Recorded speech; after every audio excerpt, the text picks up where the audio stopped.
Qatar. Our speakers are all already here, so I think we can start now. So just some guidelines on our discussions. The speakers will be presenting their papers using the PowerPoint there, and some of them might not use the PowerPoint. It's their option. They are going to be given 15 minutes each to present. And then the speakers will be presenting one after the other. So we will not have a question and answer discussion segment afterwards, just to make sure that everyone finishes on time. Yeah? And then later on, if you have questions after each speaker, just jot them down, and then we will have around 20 to 30 minutes afterwards for that opportunity to ask the burning questions. And I think there are going to be a lot of burning questions because of the very exciting issues that we're going to discuss today. Yeah. So without much further ado, since we are all here, while the others are coming in, we would like to welcome you to this session, and we would like to present our first speaker. Our first speaker is from Bangkok, Thailand. Okay. Our first speaker is Rolakun Sumakikano. Please forgive the pronunciation of the name. If I didn't get it correctly, he is going to say his name later on. So, Rona is a lecturer at the Faculty of Public Health in Thammasat University in Thailand. He is also a PhD student at Mahidol University in the program of Medical and Health Social Sciences. Rona is also the president of the Thai SRHR Alliance Foundation. So, I'll give the floor to Rona. Okay, thank you, Chair and Co-Chair. Good afternoon, everyone. Sawadika and Ron. I would like to express my thankful to all of you for attending this session. I would like to take this opportunity to present my research titled Homosexual Citizenship for Qatar in the State of Thailand, Problems and Needs Caused by Absence of Gender Recognition by Law. First of all, Qatar is a local term and existed in Thai society means transgender people. First of all, gender-based violence has existed in Thai society for a long time, not only females, but LGBT groups have to undergo this violence. However, there are very few studies focusing on this issue in Thai society. According to my research on gender diversity in a family context, up to 38.4% of people who face violence are transgender and Qatars, followed by gay and women who love women. These numbers are considered to very high and show that it is important that this problem needs to be solved urgently. About 48.9% of abusers are people in families, followed by schoolmates and colleagues. When analyzed in terms of violent patterns, they are include verbal violence, sexual harassment, and rape. Most causes of violence stem from heteronormativity as presented in Thai society, and the belief of being a third is a kind of illness or mental disorders, bad karma, and being full of sexual desires. Violence is also regarded as another form of teaching and punishment. Thai society still lack knowledge and systematic information about Qatar, especially they still do not have the right number of Qatar in the database for planning policies or operating all kinds of projects. Moreover, authorities from the both government and private sectors conduct surveys and data collection based on the idea of opposite sex, only male and female. According to the data gathered from the health projects run by the Ministry of Public Health, it is speculated that there are about 200,000 Qatari nationwide. I would like to draw your attention to the data that recorded by Ministry of Defense. There are more than 1,000 Qatari who enter at age 21 years old, a conscription process each year. This approximate number show that Qatari are the significant gender identities as a part of state citizens. The lack of attention given by Thai government to legal gender recognition is leading to a structural violence. All the policies, law, regulations, civil standard practices applied by government sector are created on basis of the idea of limited only opposite sex, male and female, what we call the binary opposition perspective. This leads all the service provided by government sector to lack of gender sensitivity. What more? Kathoi people are still regarded as a part of these groups that need to be controlled, change behaviors, and implement some special projects to receive more education, such as HIV/AIDS prevention programs. This event emphasizes that Kathoi continue to be treated as a kind of disorders. It also reflects that human rights and civil rights in terms of gender of Kathoi are still neglected by government sectors. Therefore, this study is conducted for two objectives. Firstly, is to study problems that Kathoi have to undergo on a daily basis, and such problems are the result of the lack of legal gender recognition. Second is to study different forms of demands that Kathoi would like from government sectors as related to legal gender recognition. For methodology of this study is prepared based on both quantitative and qualitative approach. This quantitative method will help you to understand the size of the problem that Kathoi have to face following the lack of legal gender recognition. And the qualitative method of this study will help you to learn more about reasons, details, context, and concrete examples of the existing problems. This study also used various methods of data collection, such as conducting a survey, which includes 265 Kathoi from 5 regions of Thailand. We also use in-depth interview and group discussions.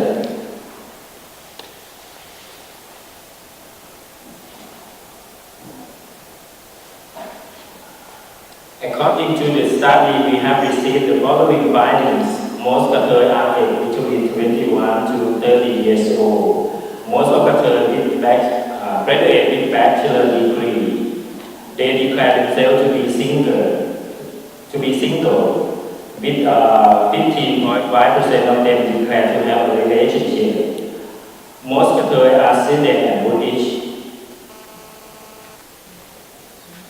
When taking a look into the problems that Kathoi have to undergo following the lack of legal gender recognition, we have discovered the following findings. Firstly, employment rejection, which account for 49.7%. The example can be seen here. And is Kathoi, age 22 years old, living in central region of Thailand. She said that the employer will only accept me to work only if I dress as a man. Secondly, being not accepted by friends, which account for 47.6% of all Kathoi surveyed. A good example of this is Lin, Kathoi age of 19 years old, living in northern region of Thailand. She said that occasionally friends ask me to hit on or have sex with girls to prove that I am masculine enough before they accept me to be a part of their group. Fourth, by being not accepted by families. You can see from the example here. Ning is Kathoi, age 35 years old, living in northeastern region of Thailand. She said that my parents and relatives often take me to see a doctor to cure my being Kathoi, or force me to join Boy Scout camp or military training during a school break, with attempt to turn me straight. If I refuse to do so, they will punish me in different ways, such as docking my allowance to go to schools. And the next is declaring gender identifying title in public. For example, this is Kan, Kathoi, age 21, living in the southern region of Thailand. She said that every time I visit official places or go to see doctor in the hospital, they often call me Mr. and then my name on microphone. Then several people around and laugh at me, which embarrassed me a lot. Some authority even treated me in different manner they do with other patients. And the next is being rejected to enter entertainment venues. Jang is a good example. She said that I am the only one rejected. My other friends, men and women, I went with accepted to enter. The security guard at the entrance would not allow me to enter, explaining that my real face was not identical with the photo appearing on my ID card, and that the third are often caught stealing stuff from the tourists. And the next is using prefix or titles opposite to gender identity, and caused by being not accepted by colleagues or employers.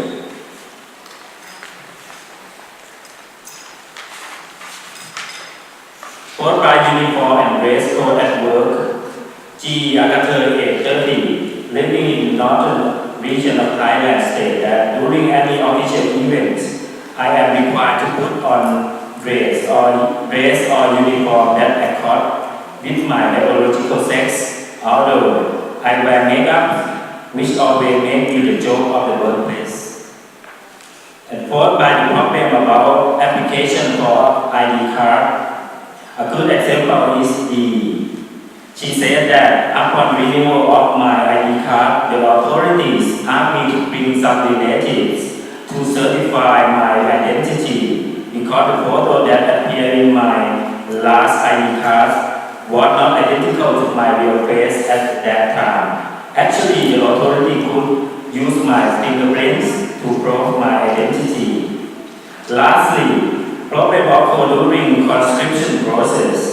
See the good example. She said that military officer insist to touch my nipples and asked to see my sexual organ to check if I already underwent a sex change operations, although they do not have right to do that.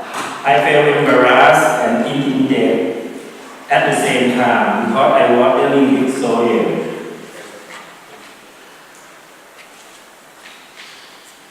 Now let's have your attention on what Qatar actually demand from government sectors regarding legal gender recognition.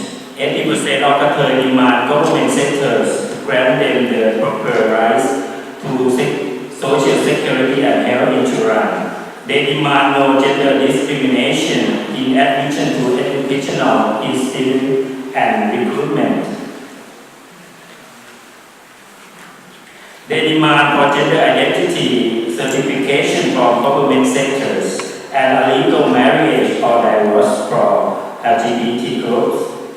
They would ask the government sectors to promote privacy and not to disclose their original gender identity in public unless necessary. They would demand the name change can be done to a person which one prefix or gender identifying title are deleted.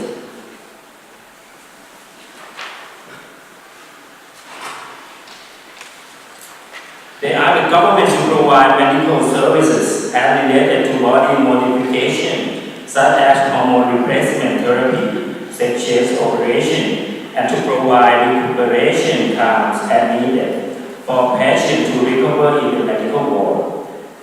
They demand the government sectors to accept Qatar from entering a conscription process.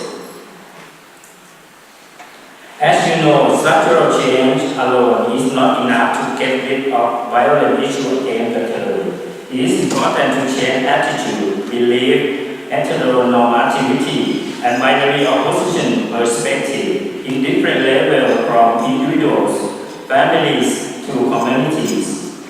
However, structural change can also be necessary enough to be a good practice to guarantee that the rights of Qatar are the rights of citizens of the country as well. Therefore, this study also aims to propose some recommendations to help moving forward the the society as well as to prevent and solve violence problems, which are the result from the lack of legal gender recognition.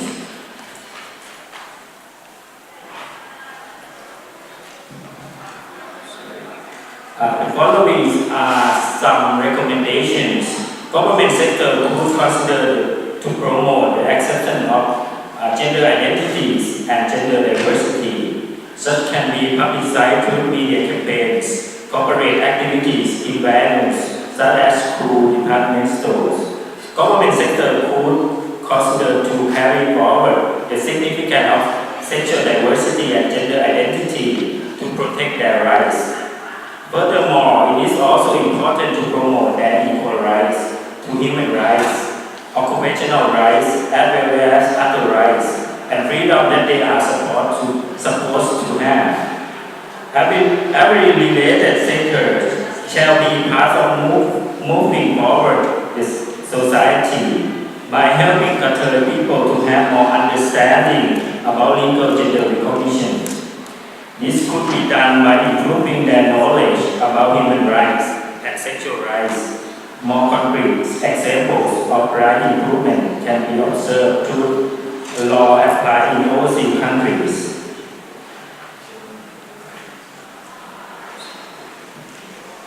Pushing on the law in Thailand requires more tactical strategies which could accord with the problems that are really faced. Such strategy should be based on real experiences, resolving the lack of legal gender recognition in the society. It is also recommended that to bring the same issue faced by other gender identity to be part of promoting this movement. Okay, that's all my presentation. Thank you very much for your attention. Thank you, Kutuban, for sharing with us the stories from our parents in Thailand. Please take note of your questions for Kutuban. You can ask them later after all the 3% into the presentation. Yeah? So we will have that opportunity later on. Okay? So thank you, Ron, for staying within the time. Very good. We have representatives from the Secretariat who will be reminding us later about the time flashcards will be shown in terms of the number of minutes left. But let us move on and go to our next presentation, which will be provided for us by Julia Surya Kusuma.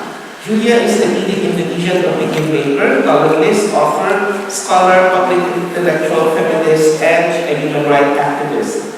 Julia is considered a pioneer of gender and sexuality studies in Indonesia. Her most influential scholarly work is State Linguism, which is the first transgendered analysis of the New Order state, which has been a classic for over 25 years. Her other books include Sex, Power, and Nation, and Julia's Jihad, which is a selection of her columns in the daily The Jakarta Post, where she has a regular fortnightly column since 2006. Julia is also an LGBT activist and sits in the advisory board of Gaya Nusantara, the first and oldest gay rights organization in Indonesia. She's planning to write her next book on sexuality in Indonesia. Ladies and gentlemen, let us welcome our next presenter, Ms. Julia Surya Kusuma from Indonesia. Okay, all right. Just getting some technical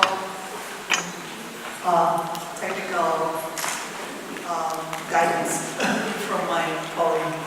Hello everyone. I hope you're not sleepy after your big lunch, delicious lunch. My presentation today is called Misinformation Highway, LGBT Crackdown and State Homophobia in Indonesia. So you probably are wondering that it's not my original title. My original title was Indonesian LGBT Advocacy and Education Through Films and ICT. A little bit more limited and boring. It was supposed to be an analysis of the content of LGBT films and other information communication technologies. On the one hand, ICT provides a platform for self-expression, forum for discussion, to debunk stereotypes, and to engage socially with fellow LGBT people. On the other hand, ICT exposes LGBT to public scrutiny, but abuse and persecution. And this is what has been happening. So I had to shift the focus of my topic because in the past 5 weeks, for the first time ever, alarming sudden explosion of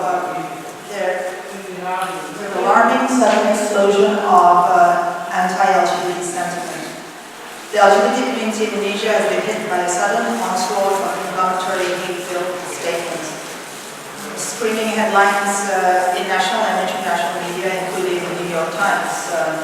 And as usual, Indonesia gets a lot of attention when we do something really embarrassing and stupid. For example, in the New York Times says, anti-gay actions in Indonesia threatens a fragile population. And this is another one.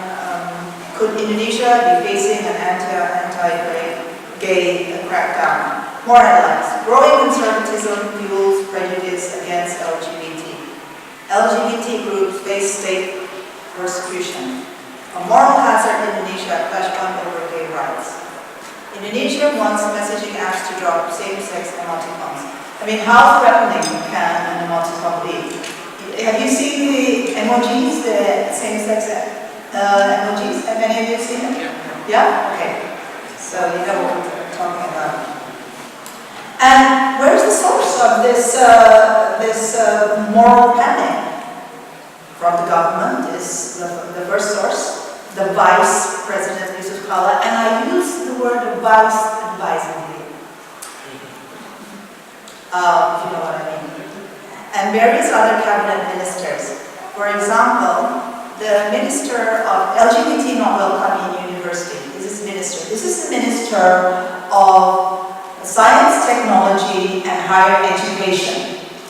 He makes a statement like that. And the NPR speaker says LGBT groups must be banned from campus. NPR is the House of Representatives, so it's the Speaker of the House of Representatives.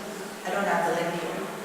And then there's another minister, LGBT movement more dangerous than nuclear warfare. And this is the Minister of This is Ria Kudu, the Indonesian Defense Minister. I mean, it would be really, really funny and hilarious if it weren't so tragic, right? And then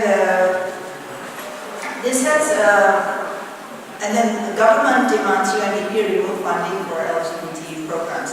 Now, the first one that was targeted is UNDP, but of course it will extend to other funding agencies like Ford Foundation and PBOS and so many others. And this is precisely when we need to have support from outside because the state is not really giving the support that it should.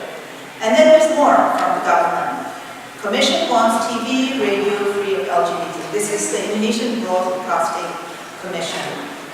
And there's one minister who was sympathetic, Luhut Panjaitan. He's the coordinating minister for political, legal, and security affairs. He says that he's defending them. He says that LGBT rights need to be protected. But then he screws up and says that they are diseased. Okay. And then also Indonesian politicians. I'm sorry, I'm just citing the headlines because it only tells a story, or the headline story tells a story. Indonesian politicians call on government to block pro-LGBT sites, equating them with pro-terrorism. So, this is how dangerous LGBT is. And from religious groups, Indonesian clerics declare LGBT groups haram. You know what haram means, right? And another one, nation must stand shoulder to shoulder to overcome LGBT threat. I don't have the link for that. Then the Ulama Council to ban Muslims from LGBT advocacy. And there's one link in Indonesian. It's Mensos di Lombok Perkulitan LGBT menyasar usia remaja. That means this is the Minister of Social Affairs. What's her name? Siapa? Parawangsa somebody? Kofifa Paramasa. She's from the PKS party, which is the Islamic party. But even though she's a minister, she sort of speaks from a religious perspective. And what she's saying is that she's in Lombok, and she's saying that the LGBT are targeting targeting teenagers. So basically, she's accusing LGBT of being predators, which is kind of a very common accusation to target LGBT. And then even the Minister of Culture and Education, Anies Baswedan, who is pretty young, I mean, he's 45, and he's considered progressive, and he's considered the great white hope.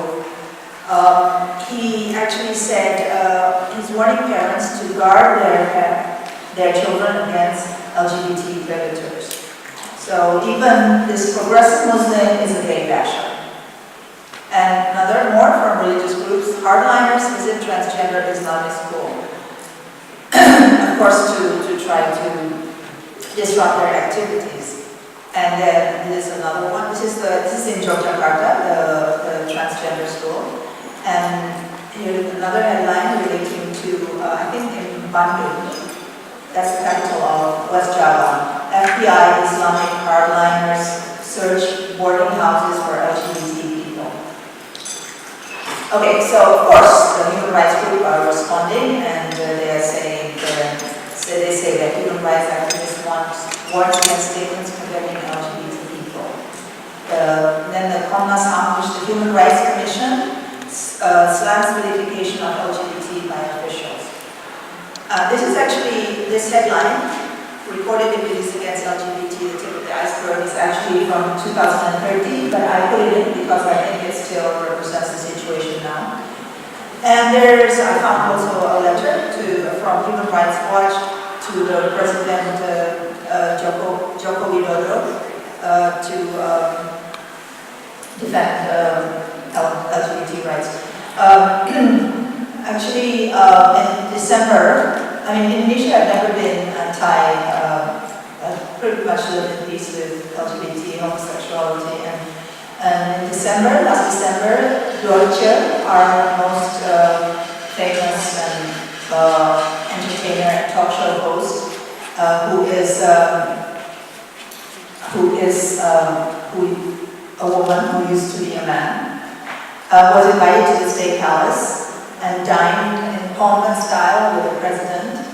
And the president called her Ba, which is older sister, and which means that if you're invited to the State Palace, it means that you're recognized and accepted, but you're also respected. So why isn't the president wrapping the knuckles of his ministerial staff? This is the question.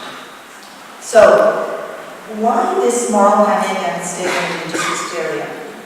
Okay, this is my analysis. Human beings have a deep-seated fear of change and the unknown. LGBT is an indicator of these changing times.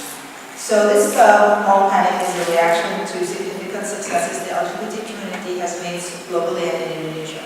But Indonesia's younger generation feels that these narrow-minded old dinosaurs are giving pronouncements from a dying era. If LGBT people who are marginalized and cowering in the shadows, these figures never have to utter a single word.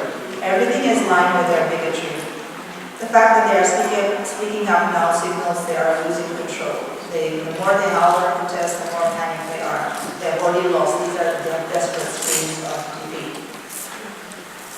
Okay, government and religious figures, they don't protest too much. Homophobic attitudes say a lot about the people who oppose them. According to a new study by university students in Italy, people with strongly negative views of gay people also have higher levels of psychoticism, i.e. hostility, anger, and aggression towards others, and inappropriate coping mechanisms than those who are accepting of homosexuality. In other words, they are immature. Studies have also found that people who are homophobic often harbor same-sex desires themselves. For example, Ricky Martin used to make, before he came out as gay, he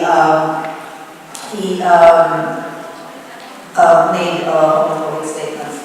So there's a lot of examples which I can tell you about in the Have LGBT become Indonesia's new communist? In the same line that virtually all of us knew someone from the banned Indonesian Communist Party, all of us know LGBT people.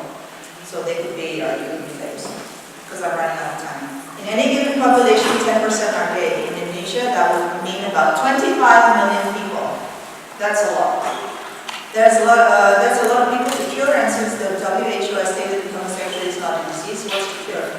Better to give them equal rights and protection instead, which is the state's duty anyhow. Around the world, that's been proven that doing that they're not having a significant effect on the rest of society. So implications of LGBT persecution for Indonesia as a nation state.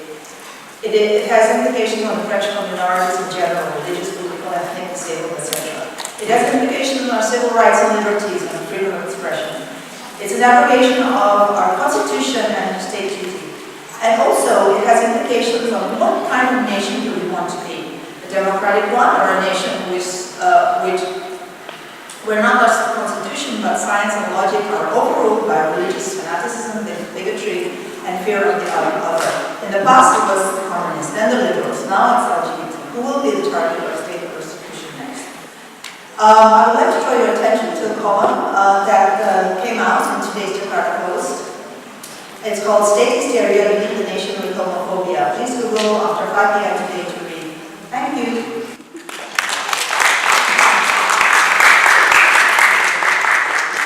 Thank you, Julia, and thank you for staying on time to describe. I know. I know that Julia and all our other speakers have a lot of stories to tell, no? But we have time limitations and all. We will have an opportunity later on to discuss further, and then the presenters will still be here for the rest of the conference. Feel free to approach them, discuss, lunch with them, and so on. And I'm sure there are so many things that we can learn from each other. So with that, we are going to proceed to our third speaker from Thailand as well. She is Chan Mo, who is from the Department of Society and Health of my Bangalore University in Nakhon in Thailand.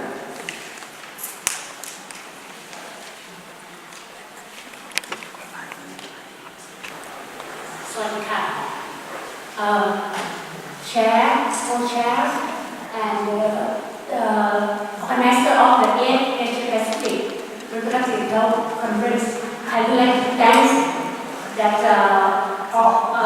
allow me or support me to come here to present my research work on the women with disability national study in Thailand that I just finished last year. My topic is about social suffering and sexual reproductive rights of women with disability, and I want to give, because our theme is about the challenges, and my argument of this topic is, I think that for the main challenges of the reproductive health or reproductive health rights program is we have to look how to overcome challenges to the minority group, minority people, especially minority of sexuality. That is my main right. And this is the research work, so I will present the background of my study, objective, methodology, and main finding, and the discussion and recommendation. So looking in my topic is about people with disability. Generally, they are occupying multiple positions in society, including sexual provision and recognition. As the mainstream of sexuality, I think that in Thailand or in Asia is sex is for reproduction, sex is for adult or an able body, and sex is for intercourse and orgasm. So the people who have some limited physical, even mental, something, they could not perform in this way. So they are regarded as to be unacceptable by society as they are impotent and ill, including sexless. This expectation affects the sexual health needs and experiences of people with disability. And again,